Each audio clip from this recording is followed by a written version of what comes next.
I'm playing Minecraft every day for a year. This is day 1. I started my daily adventure stuck up a tree. After quickly taking in my surroundings, I hopped down and started punching the very thing I had spawned upon. I gathered some nearby berries for some quick and easy sustenance, and grabbed some sugarcane a short swim away so that I could farm it more efficiently later. By now, I had noticed I was definitely on a bunch of islands of different sizes, rather than stuck in the middle of a continent, so I crafted a quick boat and started exploring, searching for the adventure that the nearby lands might hold for me. My first stop was a mega taiga biome that held some lovely mushrooms, but the view was blocked by the giant trees, so I quickly got back in my boat. My next stop was some stony shores, which can have some useful resources this early on. I quickly got some stone tools and started harvesting some coal and also a little bit of iron. By now, night had fallen, and I quickly found myself in a fight against a skeleton archer. I dodged and weaved and got in real close with my stone axe, quickly taking out my first monster on this world. I then very carefully took out a nearby creeper before setting my sights on the rare spawn of a spider jockey, a skeleton riding a spider. I dispatched this crazy combo creature and took the bones I had gathered to tame a nearby dog, a helpful companion. I found a small group of sheep and killed them for their wool before quickly crafting a bed and sleeping the night away. By doing so, most of the monsters from the night time go away, and those that are left are only really an issue if you get too close. In the morning, I took back to the high seas to continue my sporadic exploration of the world I had recently entered.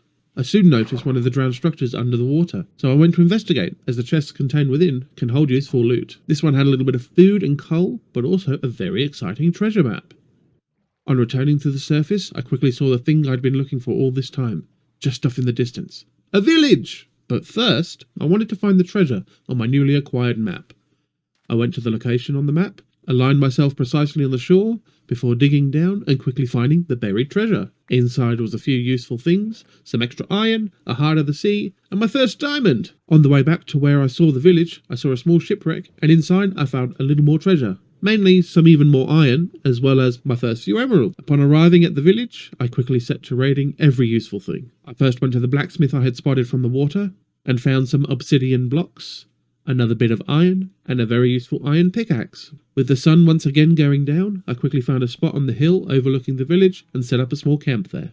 In the morning, I organised myself a little. I made a few extra tools, and I also had enough iron to make my first 2 bits of iron armour.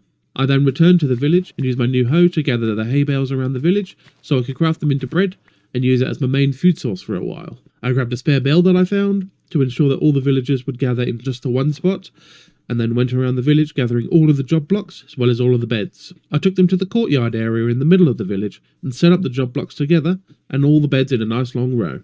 I added in the extra bell to ensure my villagers would gather in this area rather than elsewhere. I chopped down the trees I could find in the village and used my hoe to quickly break the leaves, and with the saplings from these few trees, I planted a whole bunch of trees so I could soon start to gather lots of wood.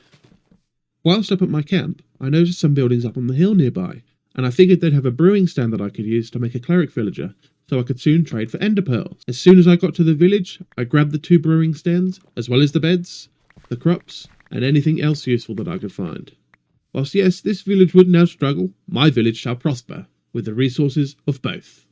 On returning to my village, I put down a composter and some farmland, and replanted the carrots and potatoes I had found at the other village. With this simple setup and all of the extra beds, a farmer villager will harvest the crops when ready, replant in all of the farmland, and keep all the spares to distribute around the village, soon enough encouraging the breeding of new villagers for me. I decided I wanted to move in much closer to the main village, sooner rather than later, so I gathered everything important from my camp and moved into a house that is right next to where my villagers were living. I cleared it out and placed all my stuff inside. I also reorganised the entrance to the house with a small fence to keep the villagers out. Next, I needed some Fletcher villagers, and to make their workplace blocks, I would need some flint, so I dug out a patch of gravel from the nearby stony hill. I made Fletcher tables and placed them down. With the village coming together really nicely, I started fencing in the courtyard to keep the villagers from straying too far and becoming zombie food. Oh, and some bees spawned in from one of the saplings that grew near a flower. We'll make use of them later. I did some trading with the new Fletcher villager. I sold him tons of sticks as an easy way to get emeralds, and also I bought my first bow and some arrows. I also got started trading with my cleric villager, as I needed him to level up a lot in order to get the trade that I need. By now, the farmer villager had been very busy and had used up all of the farmland I had given him, so I expanded the farmland so more food could be produced at once. I then started tearing down the old village houses nearby to make use of the wood and start making space for things. Using the wood from the buildings, I made sticks to trade with the Fletcher, and then used the emeralds from that trade to buy things from the cleric, finally leveling him up to expert, but he did not have the trade I needed. I knew I would need more emeralds to level up another cleric, so I went to harvest some clay from the local area to trade with my mason. While doing this, a pillager patrol showed up. Now I'm definitely not ready for a raid, so I grabbed some milk from a nearby cow before taking out the pillagers and quickly drinking the milk. I had to make sure to do the fighting far enough away from the village so as not to immediately start a raid. Back at the village, I finally saw some of the villagers starting to breed. With new guys in town, I can give more of them useful jobs that I can use to get more useful items. I traded all the clay and used the emeralds to level up the second cleric, who, once he got to expert, had an ender pearl trade.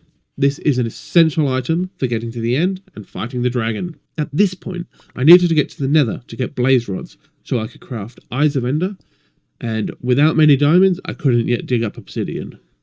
So I broke ground on a new mine, hoping to find a lava pool. Before long, I broke into an underground cave system, and I started poking around.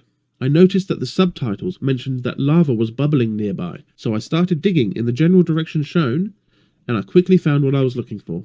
A lava pool! So I returned to the surface, and while the raw iron I had just dug out was cooking, I started setting up a portal using the bit of obsidian from the blacksmith at the bottom. Now I just needed to bucket up some lava and use water to convert it into obsidian in place, thus making a nether portal.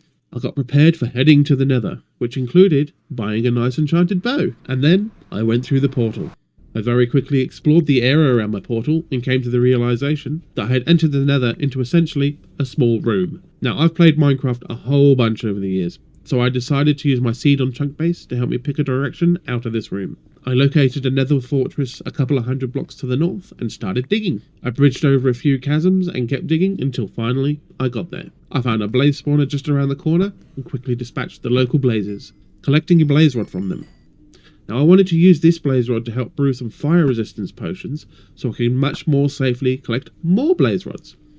For this I'd need some magma cream, so I went back along my path a little and found a magma cube to kill for its loot. I made my way down and picked up the magma cream. The last ingredient I would need is Netherwart, so I was going to have to explore deeper into the Nether fortress. I was finally able to safely gather the Netherwart whilst making sure to loot chests along the way. Some even had diamonds. Back to the overworld, I got my brewing done and could be much safer in collecting the required blaze rods. I wasted no time heading back, I quaffed the potion and got to work, quickly dispatching many blazes and gathering my target of 10 blaze rods. Back once again to the village, I bought the required ender pearls on the cleric villager. Unfortunately, before I could go to the end and fight the dragon, I was going to need to replace all my tools and weapons because they were almost all broken. Having no spare iron, I went back down my mine to get what I could and decided to use some of it to make a smithing table. The workplace block for a toolsmith. I would just need to do some trading for new tools instead of having to craft them from the raw materials. Unfortunately, my time for playing was up for the day. So with a crunch of an apple, I was done with day one. I'd love to hear your thoughts in the comment section below, and thanks for watching. Hit like and subscribe to help my channel grow.